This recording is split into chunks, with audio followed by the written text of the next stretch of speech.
Good evening. I'm coming to you from my favorite spot to read at my house, my recliner.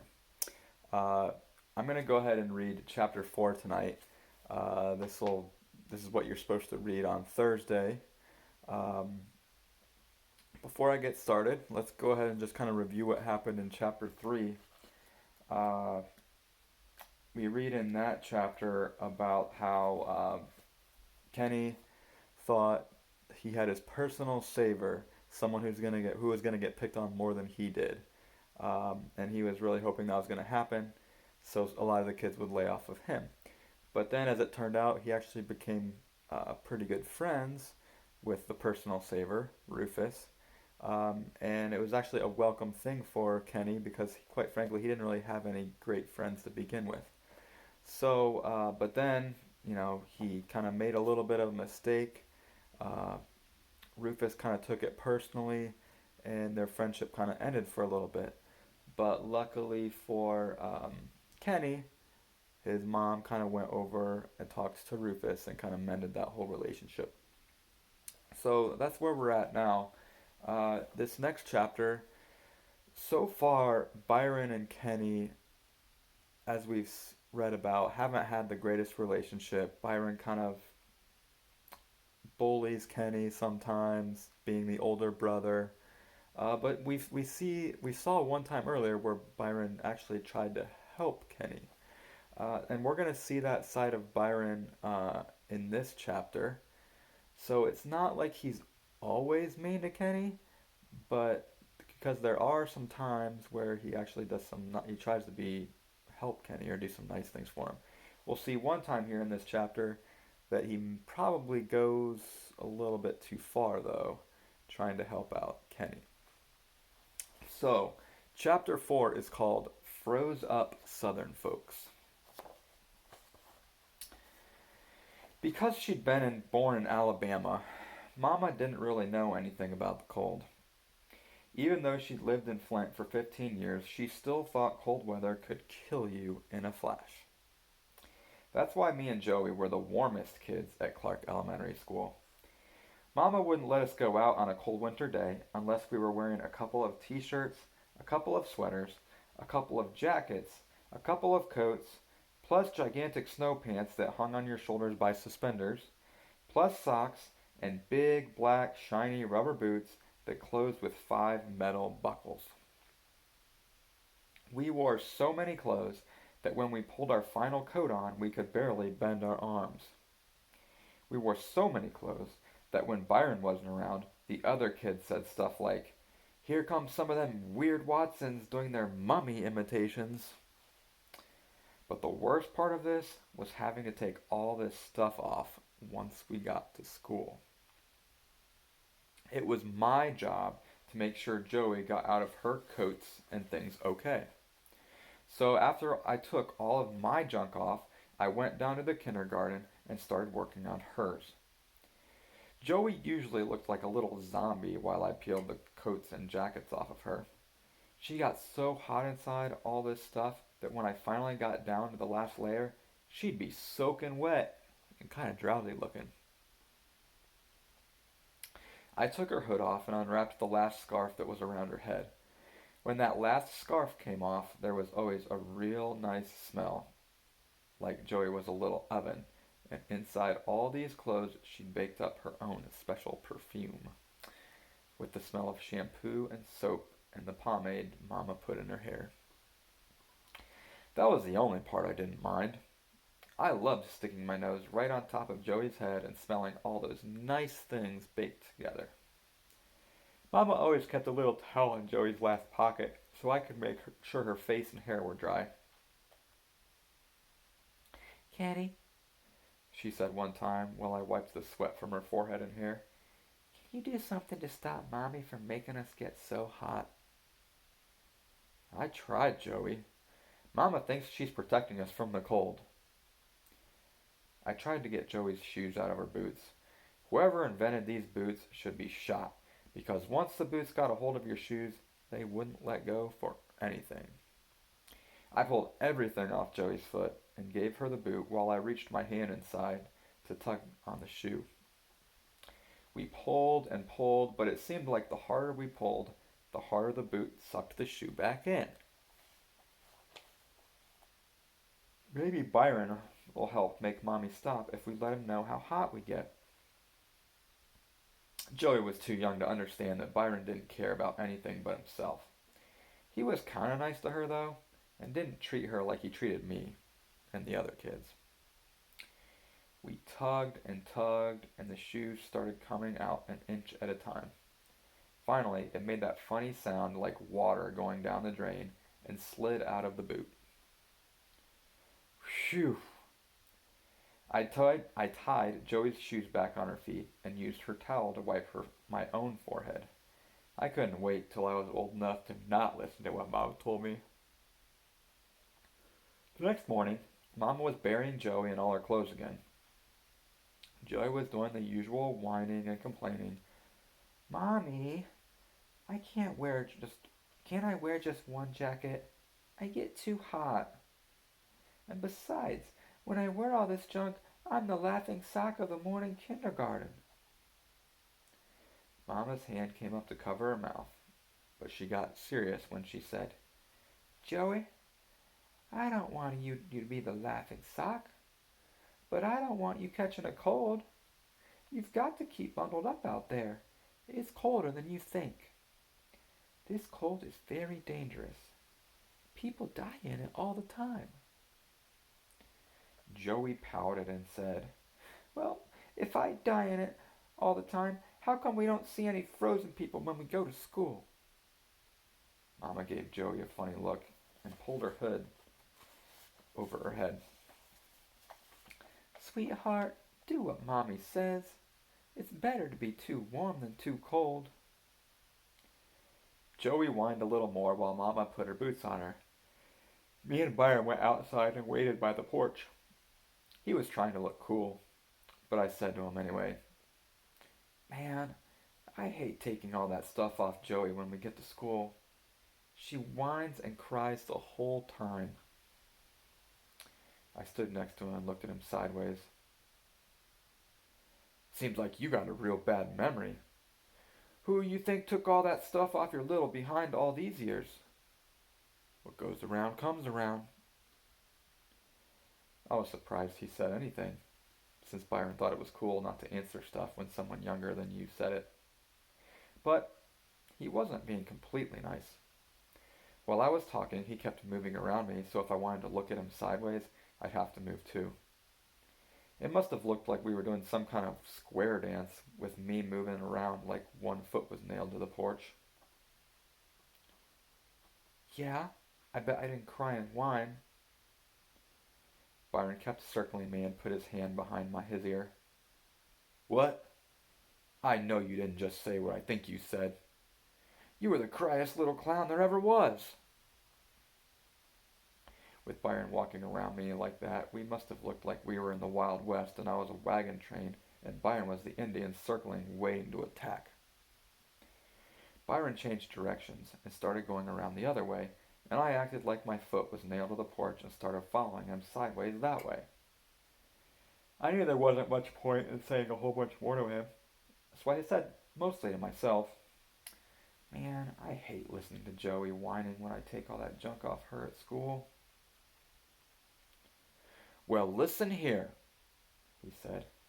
I'ma help you out.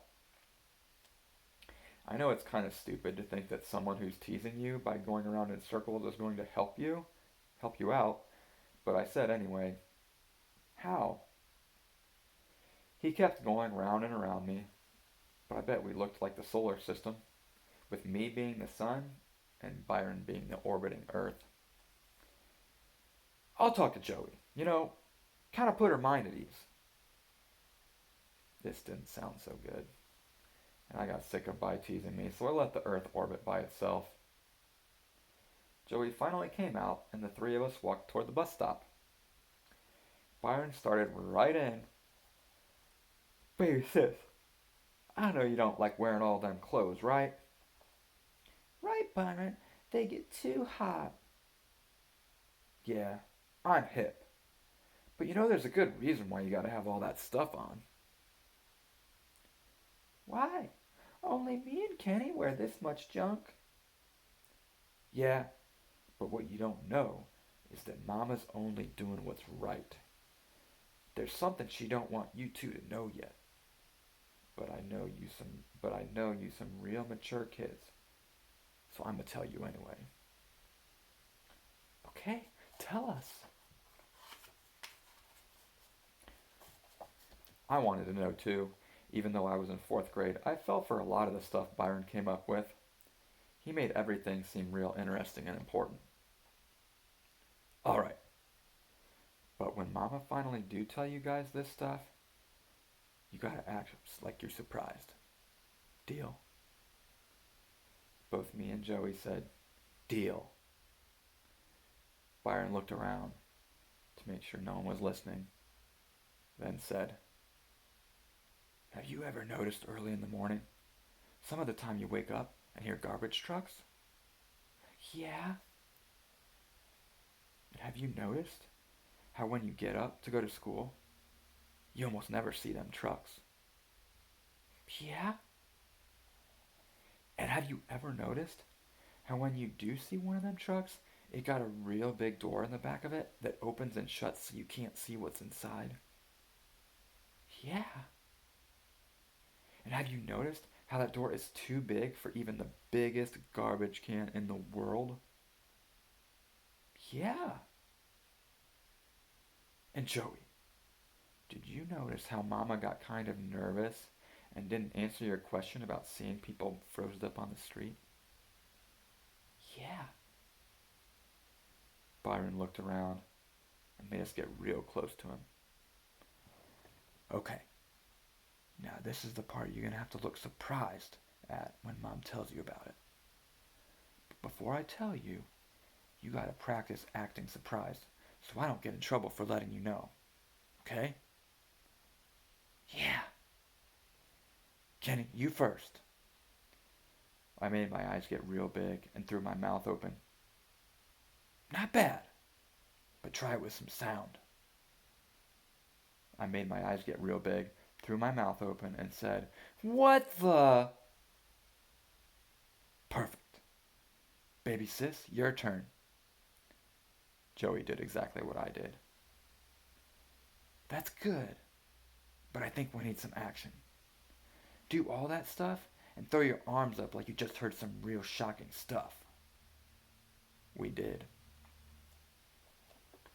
Cool. Now do it together. 3 times. Go. Me and Joey did it 3 times. Then Byron said, Listen real careful. He looked around to make sure the coast was clear. There's a good reason Mama makes you wear all them clothes. And it's got to do with them big doors on the back of the garbage trucks. Dig? Me and Joey nodded our heads the best we could with all those clothes on. You see, some of them trucks ain't real garbage trucks at all. Joey, you was right. Every cold morning like this, the street is full of dead, froze people. Some of the time, they freeze so quick, they don't even fall down. They just stand there, froze solid. Joey was believing every word. I wasn't too sure. But you notice that not everybody gets froze like that. It's just them folks from down south who got that thin, down-home blood who freeze so quick. And you know, Mama ain't from Flint. She grew up in Alabama, and that means half y'all's blood is real thin. So Mama's worried that one morning it's going to be cold enough to freeze you all. That's where them fake garbage trucks come in. Every morning they go around picking up the froze folks off the street. And they don't need them big doors because someone who got froze don't bend in the middle. And they wouldn't fit in no regular ambulance. Joey looked like she was hypnotized. Her mouth was open and her eyes were bugging. But both of you gotta swear never, ever to try and look in the back of one of them trucks. I did once, and I'ma tell you, there ain't nothing more horrible than seeing hundreds of dead, froze up Southern folks crammed inside a garbage truck. It's a sight that I'ma carry to my grave with me. So, Joey, don't be crying and whining when you put all them clothes on. It would break my heart to see my own family froze solid, so they got thrown in one of them fake garbage trucks. Joey started crying. Byron told me, "Give my regards to Clark, Poindexter," and left me there to wipe Joetta's tears. I've got to admit, Joey didn't do any more whining when she had to get into her winter clothes. So you see there's a little line there underneath there. That means we're going to a new time and place now.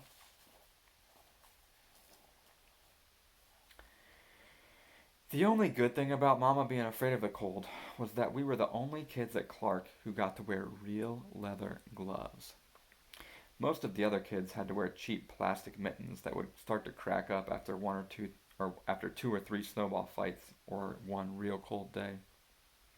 Some of them had to wear socks on their hands, and some of them just had to scrunch their arms up in the sleeves of their jackets. But Mama made sure we got real leather gloves with real rabbit's fur on the inside of them. And I'm not bragging, but we got to go through 2 pairs a year each. At the end of every winter, Mama and Dad would go downtown to Montgomery Ward's when gloves were going on sale and buy 6 pairs for us kids. The only problem with having 2 pairs of gloves was that if you lost one pair, you had to wear the next pair kindergarten style. That meant Mama would run a string through the sleeves of your coat and tie 2 safety pins on the end of the string. Then she'd pin your gloves to the string, and it was impossible to lose the gloves, because every time you took them off, they just hang from your coat. I pulled a trick on Mama to help Rufus. For a while, I shared my first pair of gloves with him. I'd keep the right hand glove, and he'd keep the left hand one.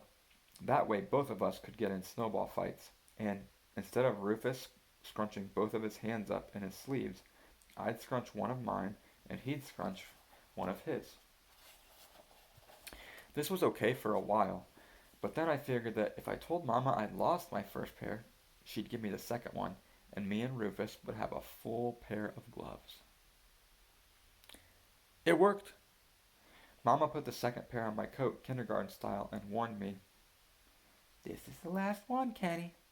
After this, you won't have anything for the rest of the year, so be very careful." I just about broke out laughing when she held me by the arms and looked right in my eyes and said, "Do you know what frostbite will do to you?" "Yes, Mama." I looked sad on the outside, but on the inside, I was feeling great. I gave Rufus the right-hand glove and everything was fine for about a week. That's when my second pair of gloves, kindergarten string, safety pins, and all disappeared out of the closet at school. Rufus had to let me borrow one of my old gloves back, and we were back to scrunching one hand each up in our coat sleeves. But since Rufus was now the official owner of the gloves, he got to keep the right one, and I had to wear the left-hand one. 2 days later, Larry stopped wearing socks on his hands and started wearing a pair of real leather gloves with real rabbit fur on the inside of them. The only difference between my gloves and Larry's new ones was that mine had been brown and Larry's were black. Me and Rufus found this out when Larry ran up behind us and said, "This is Friday, y'all. Time to do the laundry. Who's gonna be first? Country Cornflake? Cockeye Kenny?" He didn't wait for us to make up our minds and grabbed me first. He said to Rufus, "I'ma run away during Kenny and Cockeye's wash. I'ma hunt you down and hurt you, bad boy. This ain't gonna take but a minute, so just stick around." Rufus stood there looking worried. Larry wasn't like other bullies. He wasn't happy taking a handful of snow and smashing it in your face and running off. Larry gave what he called Maytag washes. With a Maytag wash, You had to go through all of the different cycles that a washing machine did, and even though when Larry gave you a Maytag, all of the cycles were exactly the same. Each part had a different name, and the wash wasn't done until you went through the final spin and had snow in every part of your face. Ever since Larry got these new leather gloves, he was giving super Maytag washes because he could grind a whole lot more snow in your face for a whole lot longer since his hands weren't getting quite as cold. Larry was tearing me up. I was crying even before the first rinse cycle was done, and he finally let me go. After he washed Rufus up, we started walking home, and Rufus said, "Man, he stole your gloves." Who didn't know this? But you couldn't prove it. And besides, my old gloves were brown, and Larry's new ones were black. Uh-uh, mine were brown, I said. Rufus dug a chunk of snow out of his jacket and said, "Look." The snow was covered with black. So was all the snow I pulled out of my outer coat. Larry Dunn had stolen my gloves, then painted them black with shoe polish. I didn't know what to do. Sooner or later, Mama was going to notice I only had one glove, and ever since I'd found out that half of my blood was that thin, southern kind, I'd started wondering if frostbite really could do some damage to my hands. I couldn't help myself. I sat on the curb and sniffled a couple times, and finally cried.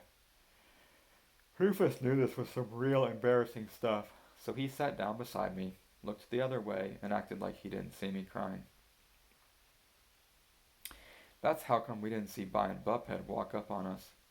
I was too busy looking it down, trying not to be too obvious about crying, and Rufus was too busy pretending he didn't notice that I was.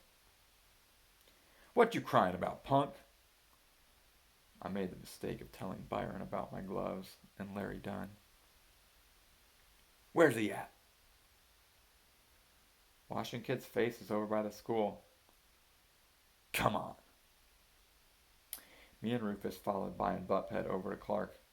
Larry Dunn was giving a super Maytag to a 5th grader. Byron interrupted the final rinse cycle and said, "Let me see them gloves."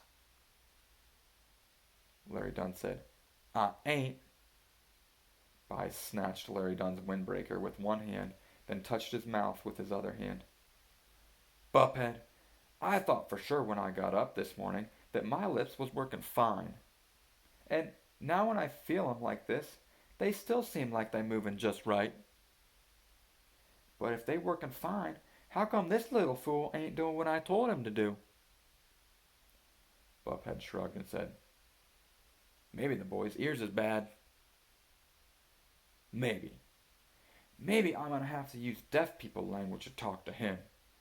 Maybe I'm gonna have to talk to him like that woman in The Miracle Worker." All the weird Watsons had seen that show together, and the way they talked to deaf people in that movie wasn't anything like the way Byron was talking to Larry Dunn. Byron's style of deaf language was just to yell real loud and slap the side of Larry's head after each word. "Let me whack. See, whack. Them, whack. Gloves, whack. Young, whack. Fool, whack, whack, whack, whack." This had to be killing Larry Dunn.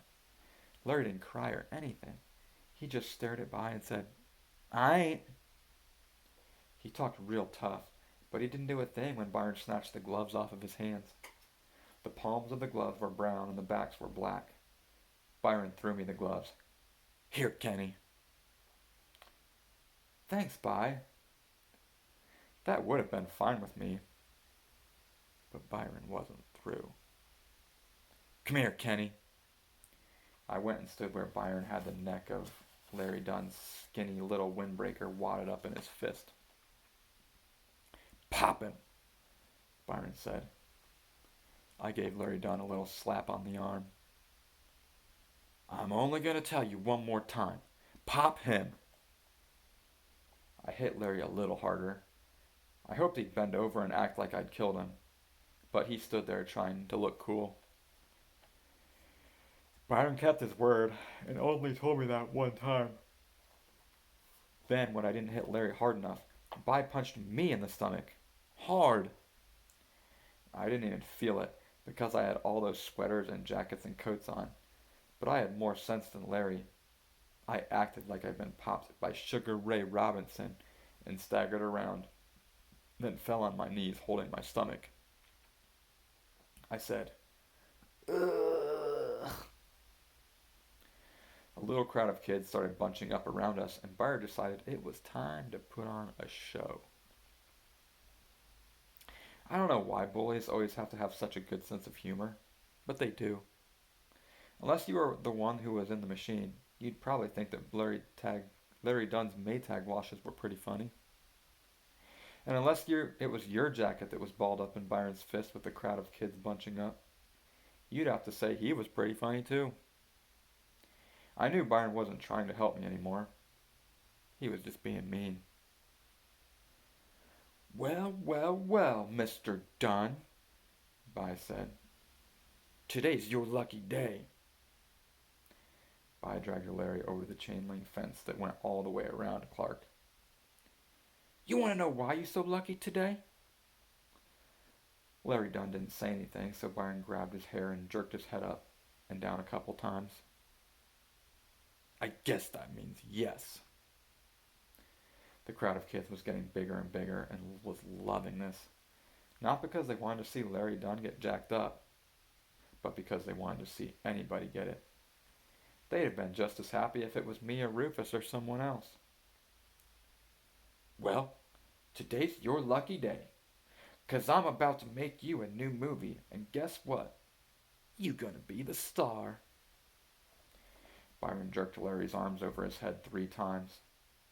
Larry Dunn was really tough. Not only because he wasn't crying when Byron was going to mess him up, but also because when Byron jerked his arms over his head like that, we could see that Larry's skinny little windbreaker was ripped under both arms, and Larry had just a t-shirt underneath it. You'd have to be pretty tough to stand around giving people Maytags on a day as cold as this, with those skimpy clothes on.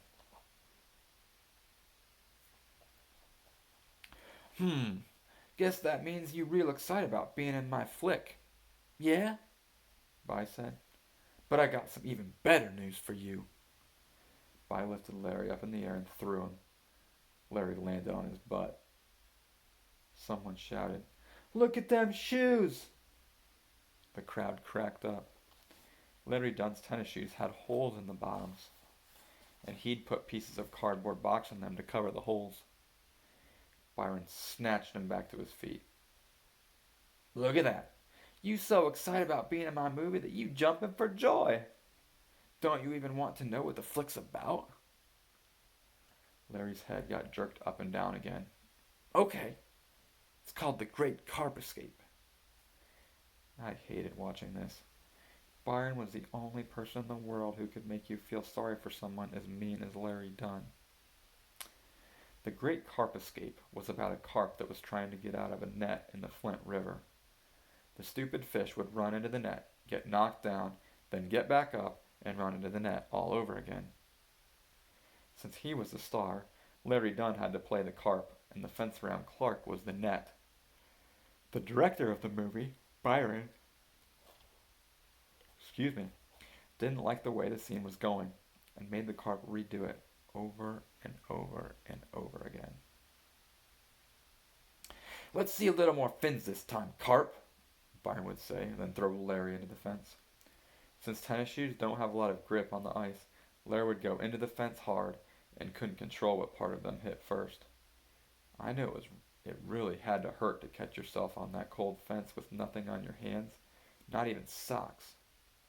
But Larry Dunn was real tough. He had a bloody nose and still didn't cry.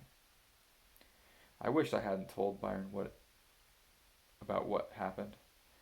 I wish I could have just gone the rest of the year with one glove. I couldn't stand to see how the movie was going to end. So me and Rufus left. I could hear the chink chink sound of that carp hitting the net and the screams and laughs of the audience from half a block away. All right, so that was chapter 4. So, in that chapter, we do see that even though Byron is mean to Kenny a lot of the time, he'll also stick up for him too when he needs help or when other people are picking on him. Uh, so, that was chapter 4. Um, we'll continue on with chapter 5 on Friday. That's actually one of my favorite chapters as well. Some pretty funny stuff happens in that one, so you can look forward to that. Until then, though, hope you have a good day today on Thursday, and I'll probably